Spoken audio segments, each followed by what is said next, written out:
This is Kanzenshuu, the podcast, episode 505 for the week of August 27th, 2023.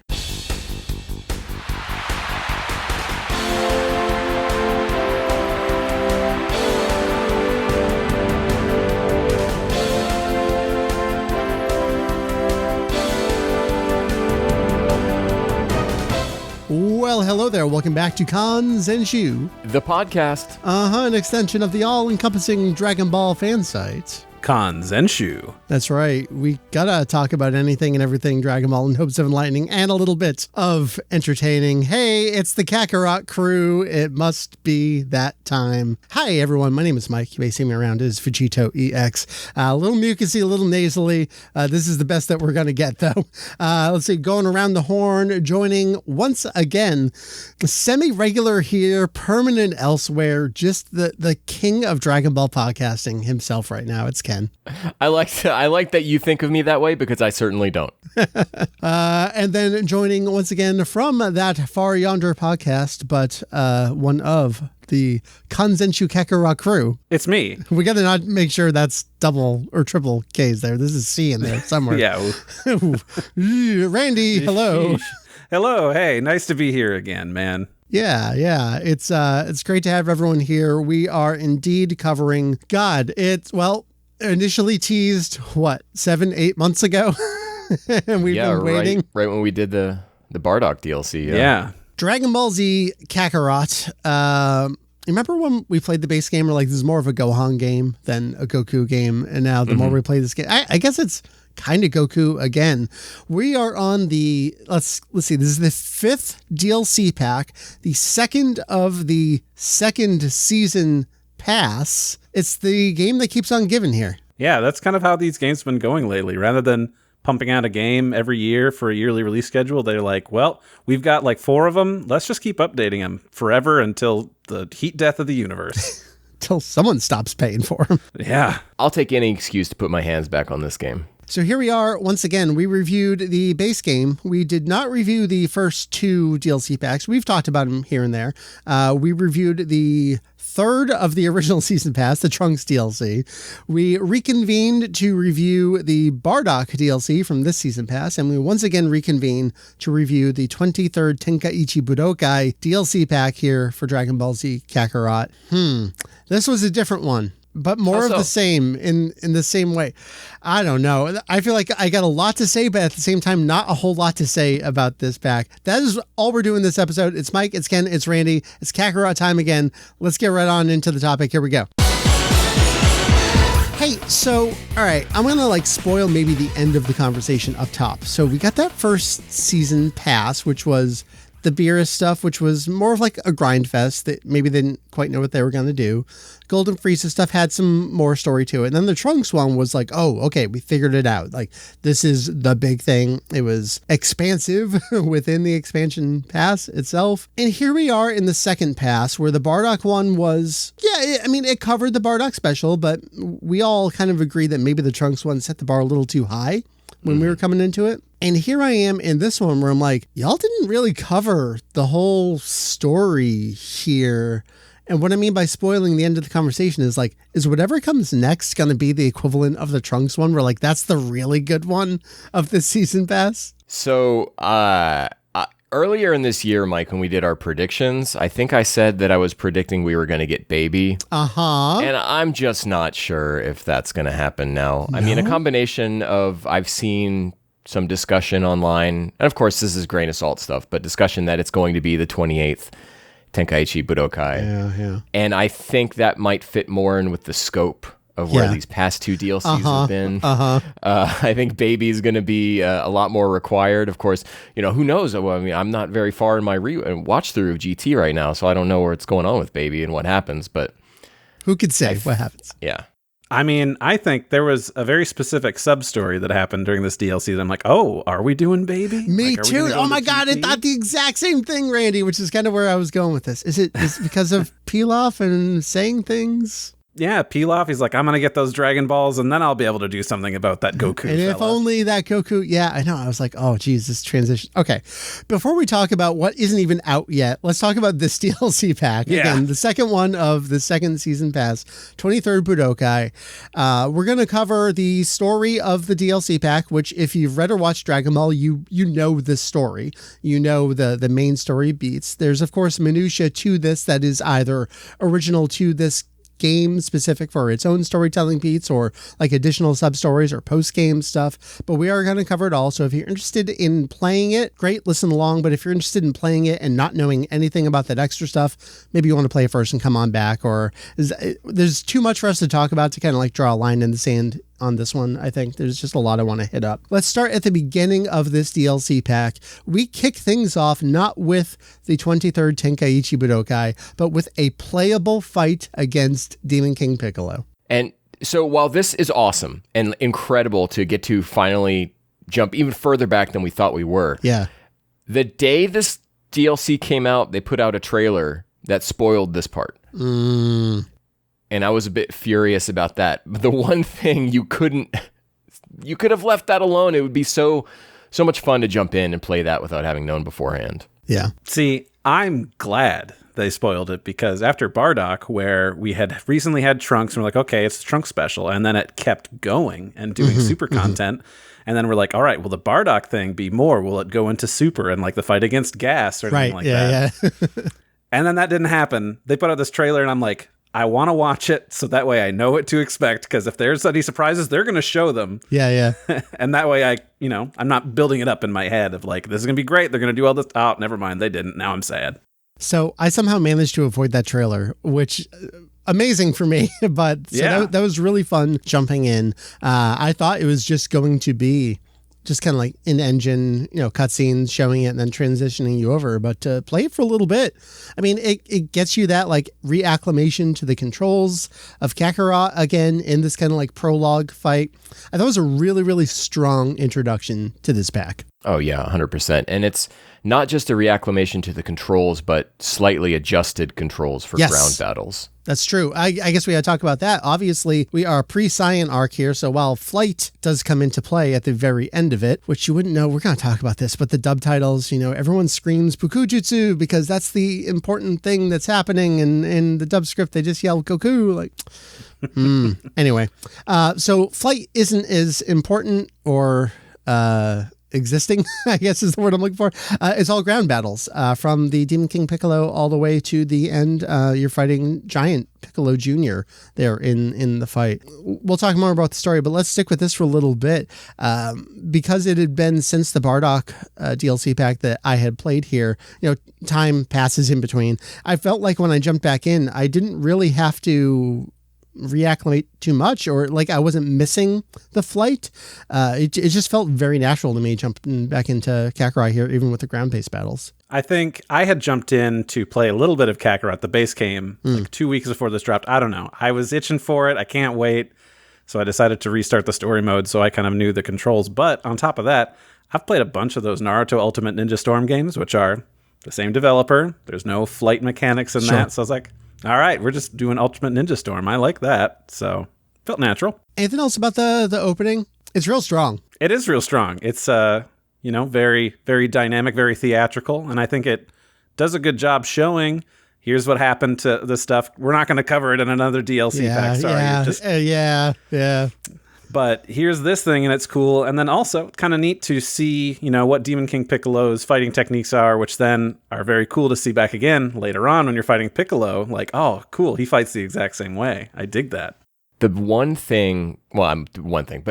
of the things that this developer really understands about Dragon Ball is drawing like thematic lines between different parts of the series. They did it with the base game. They did it with Trunks. I kind of blacked out on Bardock, but in this one, it's that, it starts very intentionally at that Demon King Piccolo fight to show you the son and the father. So then we get into the story of the tournament. Everyone gets reacquainted with each other. Goku shows up. We get the great scene of him kind of all wrapped up in the turban thing and the umbrella. It's always a great scene. I have a lot of affection and love and nostalgia for these episodes. These are some of my earlier episodes that I got, not fan subbed, but the Nippon Golden Network recordings from Hawaii, 23rd Budokai, some of the earlier stuff that I got. So I love this material. And, the Bardock and Trunks are actually some of my earlier fan subs too. So it's weird that Kakarot is covering like Mike's earliest fan sub days here in the DLC stuff. I just love this material, and they were slavishly loving it themselves away. Like every very important hit, whether it's the Bruce Lee hit or it's Goku taking, with the umbrella and unwrapping himself, like all the angles of all that stuff was perfect. And it's very strange because I'm definitely not one for, I need to see the story re-represented again on screen in a different way. I don't need it to be perfect like that for me to get something out of it. I don't really love all the story modes in the other games, but this isn't Raditz Taboo. This is pre-Raditz. So I feel like there's something a little extra special about seeing this stuff. And maybe it's the fact that we're also getting it, at least I am in 4K here on the PS5 version of the game. Like, it looks beautiful from this developer here. And it's not just us that feel that way. You can feel it in the performances. Yeah. This is not like Kai, where sure, yeah. everyone feels burnt out. They've done Raditz Taboo a million times. Wakamoto's phoning it in. This is everyone giving their all. I mean, the Nozawa's performance in this DLC is just beyond incredible. Probably her best in this game from a whole. Mm-hmm. Yeah. Oh, yeah. Everything feels like heyday performances for everyone, except maybe Mame Koyama. Lunch. But yeah. I think maybe better than she was, in the base game or something. I was paying attention. I'm like, yeah, you know what? I'm okay with that. It's not the best, but just drink some tea with honey before you record. Have a little wedding cakey before getting in there into the studio. There you go. I hadn't really experienced a lot of the 23rd Budokai stuff in all of my years. Yeah. I watched it once for the first time like 3 years ago. I had read the manga like 10 years ago. But in anticipation for this, I sat down and I rewatched those episodes. Did you? Yeah, 2 weeks prior. And you could feel a lot of that love. And I think, it's nice to see this translated to a different medium, mostly probably because of the novelty, because we haven't seen it lovingly touched upon at this level before. Yeah. And yeah, man, it was good. It was great. Well, and there's also something I want to mention with performances there. Unfortunately, we've lost a lot of folks. So whether it's Aya Hisakawa as Bulma here, Hikaru Midorikawa as Tenshin Han, Masaharu Sato as the Turtle Hermit. Like, these are all the replacement voices for these characters that have never probably played this part of the series before, so it's completely brand new to them. I want to say it's also a replacement Tao Pai Pai and Suru Senin. I totally forgot that Bin Shimada is playing Earth's God here as well. So like, there's actually very few of the original cast here. We have, I guess, Nozawa, Tanaka, Furukawa.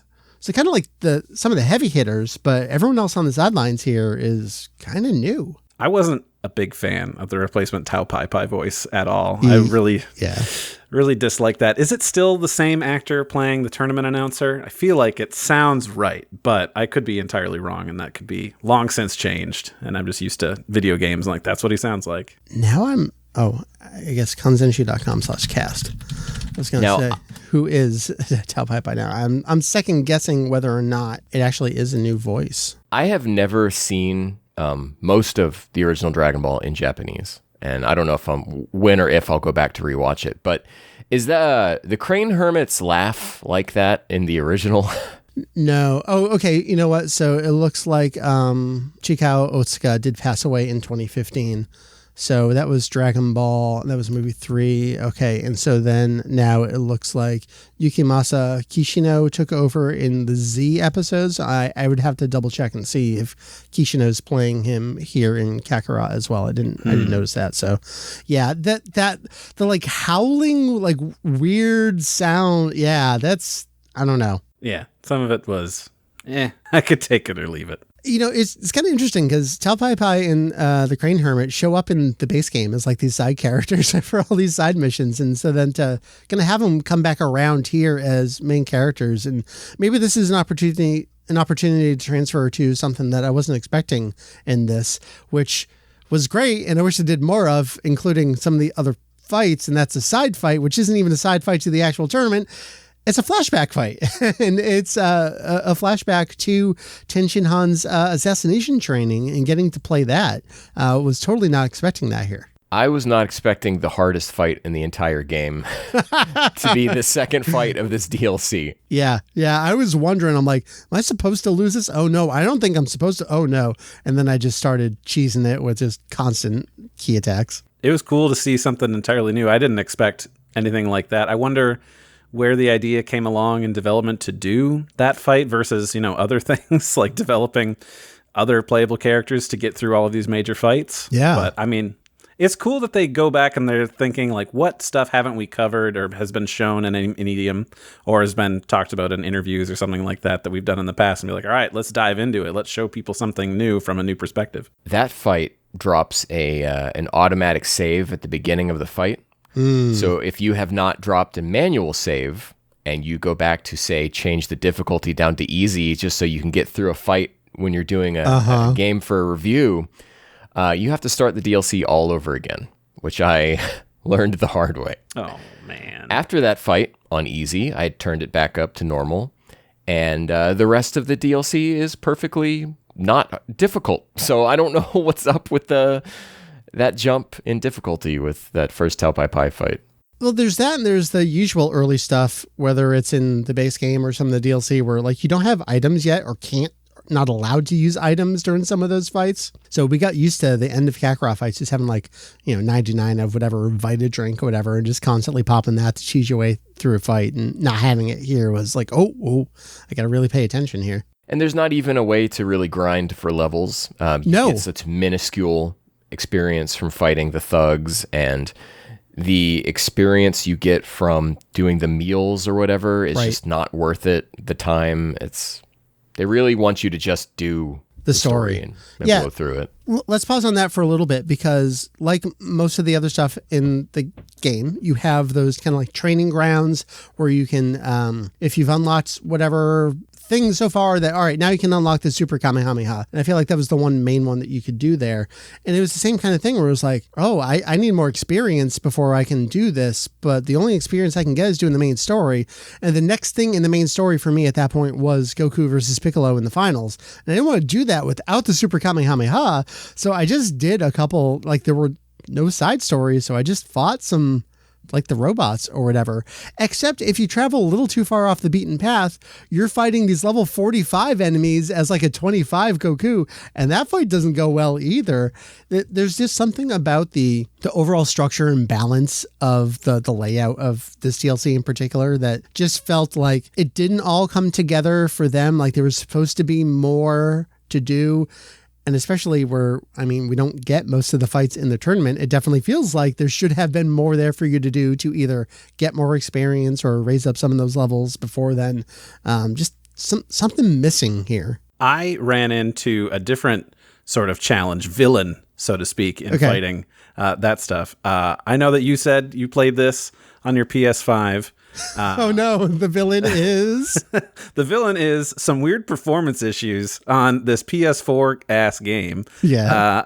I'm playing on an AMD Ryzen 7 5800X, a Zotac RTX 2070 Ti, played at native 4K 60 FPS because that's the highest they let me go. They don't let me go higher. Yeah, and I had some weird just performance crashes during the Tao Pai Pai fight as Tenshin Han until it was like down in like the 20s, 30s, 40s. I'm like, what is going on? Like this machine, this baby right here is playing The Last of Us Part 1, that PS5 remake, at a nice native 4K 90 FPS. I don't know why this is crashing so bad, but like, you know what? You got through it and then it was smooth sailing. So I just want to say, guys, developers, come on, clean that up, please. And you don't even have that nice grass in the PC version. Man, I sent another email like the week this DLC dropped. I'm like, you guys still haven't done this. And they're like, actually, the Kakarot DLC is available now on every platform. I'm like, I'm talking about this. And I put in the tweet from @Dragon Ball Games. I'm like, this thing from January, where is it? And they're like, oh, we'll forward it along. We'll see. I'm like, yeah, it's not happening. But yeah, whatever. So that was my Digital Foundry moment. Thank you. All right. So Ken's greatest villain was the difficulty of the Tenshin Han fight. Randy's villain was the performance dips around the same area, and mine was level 45 robots and bears. It's just up in the woods somewhere. I kept running around that island hoping to see, like, is there side stories that I'm not like seeing on the map? But no, I kept taking breaks and running around and nothing. And you don't get full world access until later on. Obviously, there are more stories then, but let's stick with some of this missing content. We get a couple fights of this tournament, and there's some that you would expect to get that you don't get, some that even would have had playable characters in the base game maybe. It skips so much of this tournament. Was there anything that you really felt could have been a great one? I feel like a Kudadin versus Piccolo would have been a great one to play. I mean, that's an incredibly important fight because it's when it introduces that our heroes can use flight. Yeah. And they just totally skip over it in 2 screenshots. Maybe that's why they skipped it, because they're like, we can't do the flight thing. We don't want to acknowledge this here. Yeah, that's true. I would have liked maybe some joke fights, Let me play as Chi-Chi against Goku, and I can't. Yes. Like a forced loss fight, something. Yep. Yeah. Same thing. Let me play as Yamcha versus Shen. That would have been good, And then I get a nice, beautiful CG. I smacked my nuts against his head, and I lose. Well, so the 2 things with Kuderen and Yamcha is they are not playable characters in the base game. Yeah, so they would have also needed a Ten Shinhan or Tien Shinhan treatment. Mm-hmm. And but Piccolo is playable, and so all they would have to do is port over his new Demon King attacks into this. Yeah, he's playable in the base game. That is. Yeah. So that we're not seeing that Piccolo and Kuderen fight from Piccolo's viewpoint. Is extreme. To me, that was the one more than anything else. Like, I understand why Goku versus Chi-Chi is a cutscene, but yeah, the Piccolo Kuderen, you should have been able to play that. We did at least get Goku versus Ten Shinhan. I thought that was fine. And, we did get the Shishinnoken, and you figure it out, and kind of like multi-step fights. Talking about these fights, I kind of wasn't expecting this. They bring up the topic of the ring, but I feel like ring outs really have no relevance here. And it's the down for the count thing. That is the actual gameplay mechanic. It kind of gives you just an extra chance. All right, you didn't win, but you're not actually game over yet here. Just hammer the circle button for a couple seconds and you're back in the fight here. I guess that's to balance against not having items in the fight. Which is a good thought, for sure. I know for myself, I never ran into the, down for the count mechanic. I guess just because I'm amazing. We'll just say that. Fair enough. But ring outs, I did win 2 fights via ring out. Like, I kept pushing them to the end. Yeah, once you get their health down so low, you can actually get them to the edge, and, doing like a combo finisher or a super attack will push them out, and they will get ring out, which is pretty cool. I'm glad that was Interesting. there. Yeah, because they were talking about it, and I was actually like actively trying for it, even with low health or super attacks or something. I just wasn't pushing them out. And I was like, well, maybe they just mention that as a story beat and it's not actually in the game or something, but okay. Or something for you to look out for that they could do to you. But right.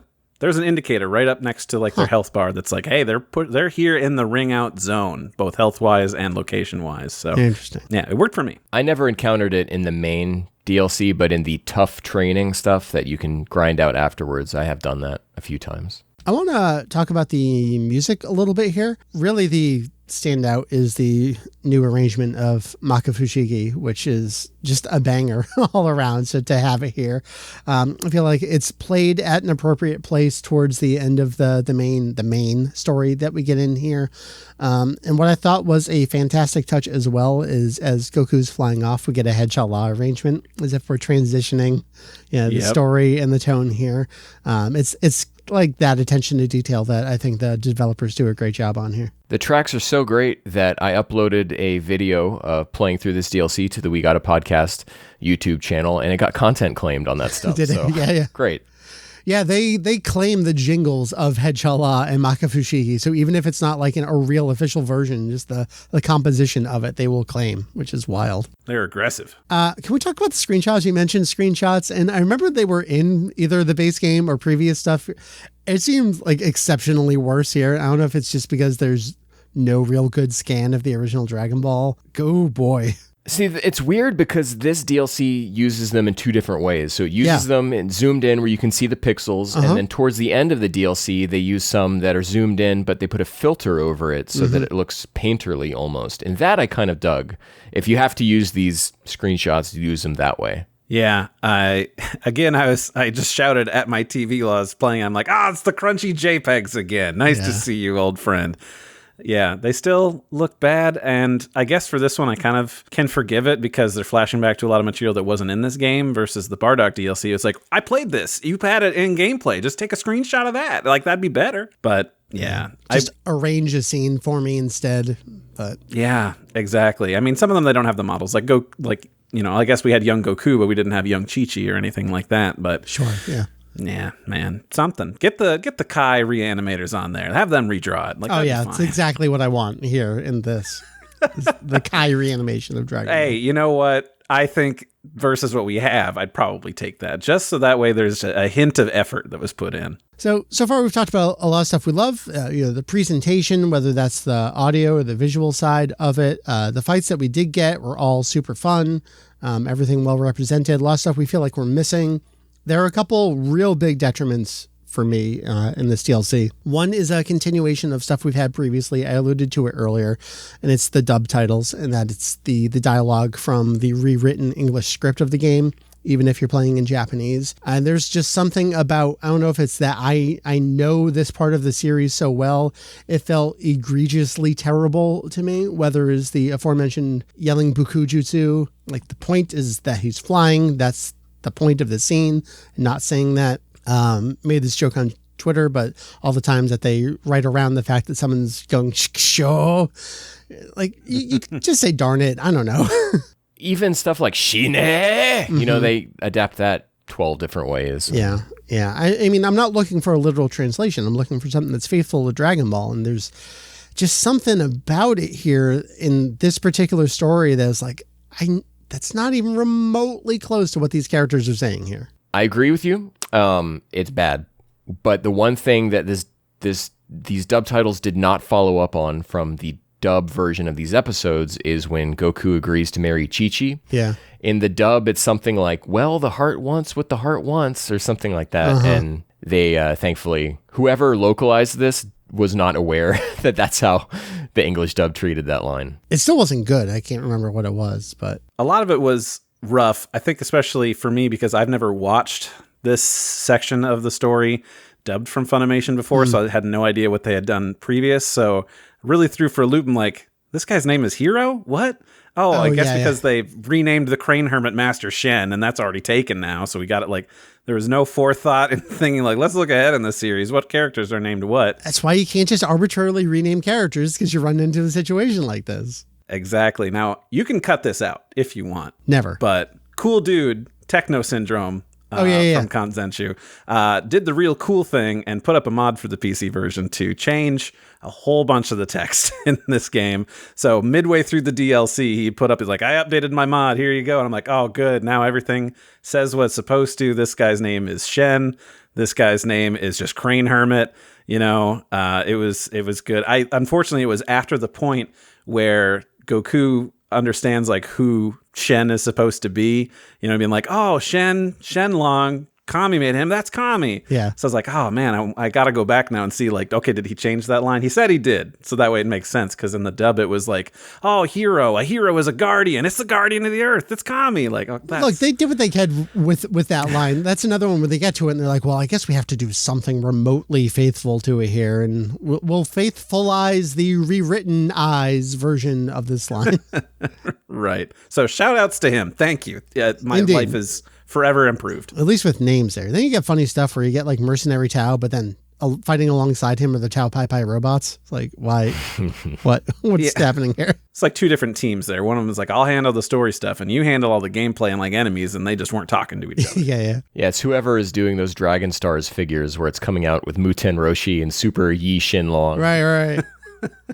Hey, can we talk about ongoing bugs in this game? I shared some screenshots on the socials as well. I had 2 Tao Pai Pais in the background of one scene, regularly disappearing overworld characters that just weren't there. You only knew they were there because you could interact with nothing. Oh, I ran into one that wasn't visible. I just saw the interact icon, and then I walked around them, and if you're face on, their face appears. Oh, but nice. then if you walk around them, they're gone. I'm like, oh, this is a nightmare. So yeah, that's still around. Thanks, guys. All right. Demon King Piccolo, 23rd Budokai, it ends.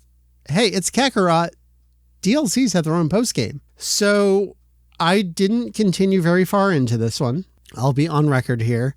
I had some of those leveling issues where it was, all right, you want me to go do this mission? And they're 10, 15, 20 levels above where I am. Like the robots for Bulma, or maybe it was the Tao Pai Pai fight as well. I was like, what's going on with the levels on these? And I just kind of pieced out of it. Oh man, you missed the sub story of the DLC. Those robots for Bulma. Yeah.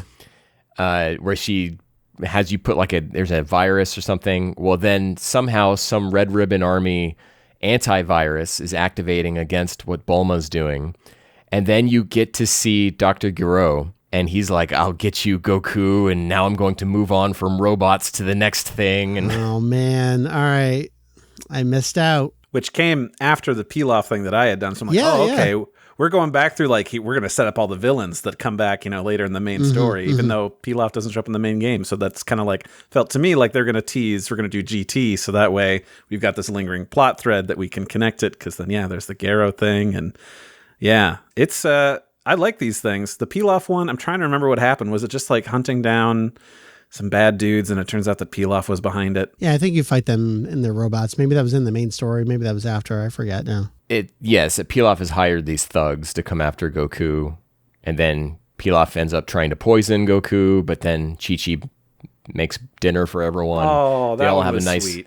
They all have a nice meal together, and then Pilaf feels bad about trying to poison Goku, so he takes the cupcakes back away, and then they go back to their secret base, and Pilaf is ranting, and then in his rant forgets, and he eats one of the cupcakes. And it's not like poison going to kill you. It's of course, in typical Dragon Ball fashion, it makes you go poo-poo. What was that? One more time? It makes you go poo-poo. He had to go to the bathroom now. Got it. I really feel like I missed out, and it was due to just the jump in the levels and the difficulty on those fights. And maybe it's that I'm finally hitting am I a little Kakarotted out at this point? As much as I love these side stories and this extra stuff, and them kind of doing the Toyotaro of, we know that that these characters are out here and they would be doing this at this time, and wouldn't it be cool if we showed you what they were doing? I like that, but maybe just after a base game and 5 DLC packs, maybe I just had enough of it. So the game does invite you to jump into the tough training and grind there a little bit. I think that's the intent, to do that for a little bit. I think the highest those levels go is 65, and I think that's for the Tao Pai Pai, the cyborg Tao Pai Pai fight. Okay. And then I think that's the most difficult one. Yeah, doing the tough training really helped for getting me up some levels. I think I was running around doing some other stuff, because they also introduced this other mechanic that's Goku's going to help work for the police and go fight some thugs. Yes, that's right. Yeah.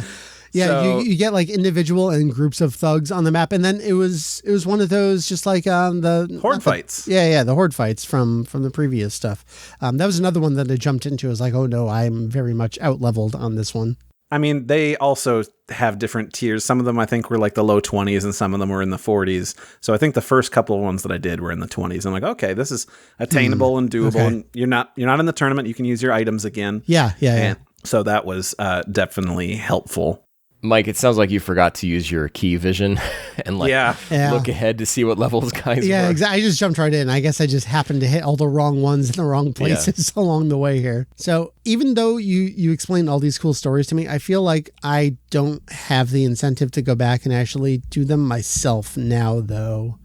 Not because you told me, but because it's still I just don't feel like I feel the need to go play them out. I don't know.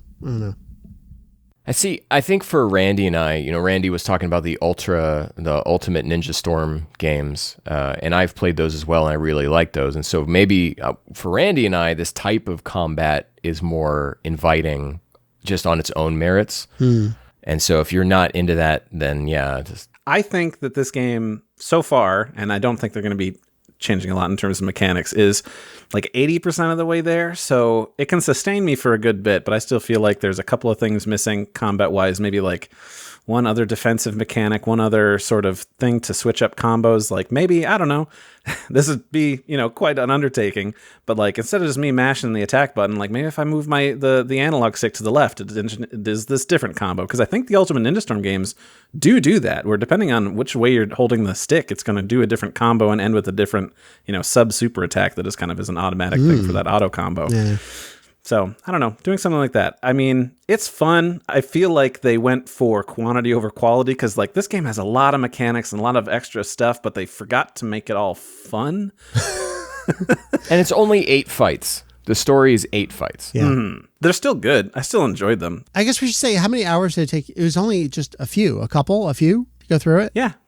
Handful, 5 hours, maybe 6 to put into it. In total, probably 5 or 6. Including up to getting stuff. Goku to like level 85 or whatever he's at now, yeah. Right. Yeah. I mean, overall, if you want to go into that, I liked it much better than I did the Bardock stuff. I felt the Bardock thing was pretty disappointing. Certainly not up to the level of Trunks, but enjoyable. And I see that I think maybe they took more time because they had to put in all these other extra mechanics. Interesting. See, I feel like I like the Bardock one better. I feel like it more comprehensively covered that special. I thought we had better breaks with the characters, like the one dude hitting on Celipa at the bar just keeps coming back to me. That was a good one. And then getting the post game with the little Vegeta there as well. I liked that. I would probably rank it Trunks, Bardock, 23rd Budokai of like the meaty ones. It's all those horde battles in the Bardock one that really gets me down. Yeah. I was scared when they were here, but I'm like, they were so few and far between that I didn't hate them. So, it kept it fresh, and the loving attention to detail and the cutscenes. We didn't really talk about like how great all of these look, for cutscenes for showing the story, other than like that beginning part. Like all of the fight stuff in there was great. The whole ending against Piccolo, like they put a lot of time into making a lot of video here, where I feel like the Bardock one didn't have as much. So I was happy as a clam to see all of that. Yeah, I think for me, Bardock is still the lowest. Trunks the highest, this in the middle. Maybe it's just the rose-tinted glasses looking back on Bardock, forgetting about the horde fights. Yeah, man. Don't go back. You'll be sad. I tell you that. Okay. So earlier in this podcast episode, I talked about, seeing rumors online about the 28th Tenkaichi Budokai being next. What would they do with that? Because it's the one fight. I mean, you would have to count on them putting in sub-stories of doing stuff other than fights, or reordering things. It would be the filler from the TV series where Goku like gets the dinosaur pterodactyl egg or whatever that thing was. Oh, right. Maybe we go put in a dance for a while. I was going to say, put in a rhythm game mechanic where you got to dance at Bulma's party. But if Kakarot DLCs have post-games, then are we going to go beyond Z for a little bit? No, we finally give the Vegeta Goku rematch that Vegeta wanted during that tournament, and then got denied. All right, so one thing I do want to say is, yes, there's been talk about that and rumors of that. I don't know if anything of that is based in actual like data mining or just hoping that you're going to be correct when you pretend to be a leaker and make these claims out there. But yeah, let's stick with that for a minute. Like, realistically, what else? If we were going to do 28th Budokai, it really is just Goku versus Oob. Pon's training. We get to do some of that before she shows up at the Budokai. Yeah, so do we make Oob and Pon playable? Yeah. And then the story starts with Oob, maybe? Yeah, it starts with Oob in his village. Like, has to defend his village for a little bit out somewhere. Were there preliminaries during the 28th that Oob would have partaken in before the big tournament? Because we could invent some new baddies for him. Yeah, I mean, I guess we get who the 8 are, right? We get Otoko Ski, we get Captain Chicken, we get Mo Teppo or whatever. Something like that. Yeah. We jump into Toyotaro lore where King Chappa lives in Oob's village. We do a combination superhero and 28th Budokai. I don't know. I mean, there's a couple of fights in there, but that'd be a lot. That's a big undertaking for all that. Moro. We get Moro. That's what we get. Yeah, That's how we do it. I don't know, because there's only one thing left in this season, right? And that's kind of what people are thinking. You know, if they want to keep up, not really a pattern, but season 1, the last DLC was the best. Maybe this one will also be bigger than we think, you know? Well, so the angle here is that everything has been like baseline plus slightly expanded Toriyama lore. And so, which is strange because then the Bardock special was not necessarily that. So it's like, okay, is it baseline Z anime canonical lore? All right, so there's nothing, I don't want to say there's nothing. If there's not enough to build out of the 28th Budokai, I still feel like movies are good. Like, do we just get movie 8? Do they do Old Broly here? I feel like that could be a good one. You get like your own extra planet or two out there. But if they're going to do Broly, would they use Old Broly when they have new Broly? I don't know. Old Broly would work because of your playable characters there are already all in the game, in the main game. You could do a good smattering of movies, you know, maybe pick 5 of them because, you know, you could reuse a lot of locations. You don't have to remake some stuff there. You know, maybe throw in some extra assets there. Like, say, we're going to do movie 2, because wasn't there a icy area that you could go to in the there's always a nice area. Yeah, where, you know, Android 8 and stuff was. It's snowy there. Right. Just relocate it there. So, yeah, I mean, movies, that would be movie a good one. 8 with a post game of movie 10. Ooh. That could now be that's a DLC I'd be sour on. Here's what they'll do. They'll adapt the 28th Budokai as part of the DLC, but it will just be stills. And they'll be like, here's what happened, guys. And that'll be when they cap off the DLC. Like, that's how Kakarot's story ends, or does it? And I don't know, room for Super or GT. 28th Budokai post game Nekomajin Z5. You gotta make a new cat model, and is he playable? We gotta make new mechanics for that, new attacks. I don't know. It's been so long. Well, it's all the same attacks. Is it? Okay. And I guess the Neko Hame. There's a lot of Hames in there. It's basically the same thing. But how is that same rig that they use for every single character in this game going to translate to a little pudgy cat man doing that attack? That's true. So the reason I would argue maybe against the movies is that with the Trunks DLC, the Bardock, and then this 23rd Tenkaichi Budokai, you are playing as alternate, either new characters or alternate versions of these characters. Whereas if I'm playing movie 8, I'm really just Goku. I'm really just Vegeta. Yeah. None of that really changes. But if we're 28th tournament, then I can be Oob, and my level 300 Goku from the main game gets pushed aside. That's good, because then you've got all the stuff pre-made. Now, they do have the Budokai ring set up. So we do the 28th. That's obviously not enough.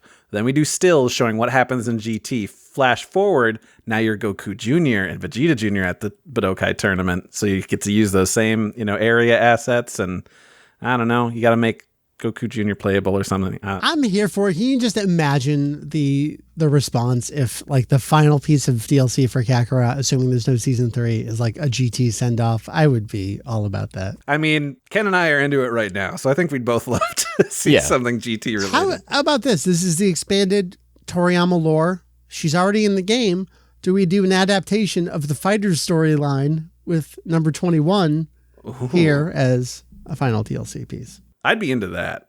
Maybe that'd be fun, and I could actually finish that story then, because I never finished the Oh, no one. I don't think anyone's ever finished that story in that game. No one has. I beat the story in Fighters. Ken's a liar. Is that meek little hand raise? I did it. Then tell us what happens. We found him. We found the one. At some point, 21 turns purple. This was like 5-6 years ago at this point. I don't remember. That one also has subtitles in it too, so. Yeah. Who could say what happens? What if the final DLC is just Sparking 4? That'd be something. I don't know. I don't know how that would work, but $60 DLC. It's a whole new game. You got to launch this game to get into this game. It also is a bummer, speaking of how DLC works, that you can't just play this DLC if you wanted to experience the story of Kakarot front to back, because you can't just jump into DLC from the main menu. You have to do it from the start menu. Yes. So you have to start a new game, get far enough where you can open the pause menu, go down to the DLC content, and then jump back. So you got to do like some Raditz stuff where like, oh, never mind, forget him. We got to go talk about Demon King Piccolo first. Yeah, I do wish they would adjust that. That would make a big difference. Rearrange it. Let me play it in a different way. The same way I wanted Final Fantasy 15 to go after all that DLC came out. Sprinkle that in. Let me enjoy it front to back. Well, that was the 23rd Budokai DLC. It seems like there are recommendations all around. Maybe a little hesitant as usual compared to the Trunks one. Sounds like perhaps above the Bardock one, though. Remember, this season pass was $40. Yeah. So we do have to talk about the elephant in the room of value for these. Yeah. And I'll wait to make that call when we play the third one and we can talk about it as a whole. I don't know at this point if I would recommend this second season pass. Has it ever been on sale yet? Can't say I I'm haven't close. kept track. Yeah. I don't know. I mean, while Bardock was disappointing and this wasn't as good as Trunks, I feel the two of these combined so far better value than the Battle of Gods Golden Frieza stuff. Yeah, but that one you could also regularly get for like $10. I think I got it on sale before the Trunks one was out. I don't remember what season 1 cost. Was it like 20, 25, 30? Don't remember. Who could say? But At this point, you can get the base game and that first set for cheap. Yeah. Right. Regularly. But thinking of value versus season 1 versus season 2, I don't know. I feel like they've put more work into this than they did so far, but we'll have to see how season 3 pans out. But yeah, $40 is still a lot just for these two things. Well, we'll be back with Season Pass 2 DLC number 3 at some point. I mean, this one took half a year from tease to release. We don't even have a tease yet of what this one would be. Do we think they're further along than they were with this one? Have they started yet? They've probably started. They probably have an idea, but like, I don't think they're very deep into it. I don't think we get a tease until early next year at the The earliest. tease will be the one more thing at the Game Awards. Really yeah, steal the because that's show. a Game Award showcase that they want. God, we are almost at September here, and we don't know what this one is. This game came out. It's going to be, 3 years old? It'll be 4. 'Cause it was January 2020. 2020. Oh, my God. These last few years, man. Yeah, that's probably why Woof. some of this DLC is rough. I mean, Yeah, these past fair few point. years. Fair point. That's Dragon Ball Z Kakarot. That is the 23rd Tenkaichi Budokai World Tournament DLC pack for it. I've been Mike. That's been Ken. That's been Randy. Let's go around the horn. How's GT treating y'all? 2 thumbs up. I'm going to also say 2 thumbs up. Now, I know, Ken, you recently reported that you finished the homework for our next episode. Ooh. Yes. I'm halfway through. I actually fell asleep to an episode, not because it was boring. It was an excellent episode, but it was because I was watching in bed and I already took melatonin. And I got to the eye catch. I'm like, I'll stop there. And so I've still got a little bit more to go. But we're in baby territory. So Yeah. So those who don't know, we got a podcast continuing on with their GT retrospective of auspiciosity. boom, you got it. Got it. Excellent. What episodes are you up to again? Oh, The next batch we're going to review are episodes 23 through 27. thank you. Mine are set up in my Plex server as different seasons. So I'm like, what numbers are they? Because to me, it's Randy. like season 2, episode 5. It's based on arcs, okay? It's not just seasons. I've named them by arc. It's not by season. Leave me alone, all right? I live the way I choose to live. This has been eye-opening watching GT for me. Yeah. I really enjoy it. I don't understand necessarily where it's getting its reputation from. But again, I'm watching this post-Super, and I'm in a post-Super world. So, I survived the Tournament of Power and came out on the other side knowing what a bad Dragon Ball story can look like. So it's all relative. I'm one of those sickos that liked Super and the Tournament of Power. So I guess maybe that's a reason why I've been enjoying it. But yeah, I haven't seen GT again since, 13 years. So it's been a blast because I get to watch it with some good buddies, with Ken, with Doug Drbaz, who's super cool, both of them. So it's fun. Excellent. So check that out. Spotify, YouTube, all the places. Y'all also just read Sandland. It sounds like most of you for the first time. Mm-hmm. That's I think right. all of us for the first time. All of us for the first time. What a trip. What a good story. So that's We Got a Podcast. And over here, www.kanzenshuu.com. That is kanzenshuu.com. I still got some stuff going up here in the face and the nose and the throat. We were on track to have a review of this done the weekend it came out. and I just got hit with everything. And then I had to go out of town for work, and then things were just bad across the board here in Kanzenshuu headquarters east. They're still not great, but I'm slowly recovering here. So thank you for your patience on this episode and content on the site. I did put up 2 new rumor guide entries. Love these. One of them was a patron vote. Tenshin Han's Three-Eyed People, Alien Ancestry. Everything you can possibly want to know is one of the most exhaustive things that we've written there in the rumor guide. And then while I was working on that and waiting for some translations, I typed up something else. I see this going around a lot, and it's the question of how did Vegito come to be in contrast with Gogeta? Because if you look at the timeline, Vegito came first, but if you know about the background info, Gogeta came first. And hey, did you know that when Vegito first appeared in the manga, he was called Gogeta? So there's a lot of cool stuff to read there, the background on these characters. So check it all out on the site. It's all there on the homepage. It's all there on the socials. Kanzenshuu across the board. I guess I can say on everything, whether you're on the old tweets, or if you're on the threads or the blue skies or the mastodons. I'm keeping it up over there too. It's everything. I think we're all everywhere at this point. And well, this is our new social media landscape, I guess. It's fractured, but you know what? I like it. I like it better this way, just because you can have your own little circle of friends at different places, and it doesn't feel so toxic. Hey, you know what's good is forums. Yeah, man, they're coming back in a big way. Them and websites. You got to get a newsletter together. That's the new hotness. God, I do. I've thought about that. Unironically, I've thought about that a lot. You know, you could fish it out to some of other people that are, working on the wiki and things like, hey, write about a thing that you're interested in, or what we've been working on. Because I know you do podcast episodes here and there of like, let's catch up. But that's newsletter fodder right there. I got a lot of stuff I want to do. Anyway, so that's those folks. That's me. We will see you next time here at Kanzenshuu, the podcast. Again, that was Ken. That was Randy. I've been Mike. See you next time, everybody. Bye-bye.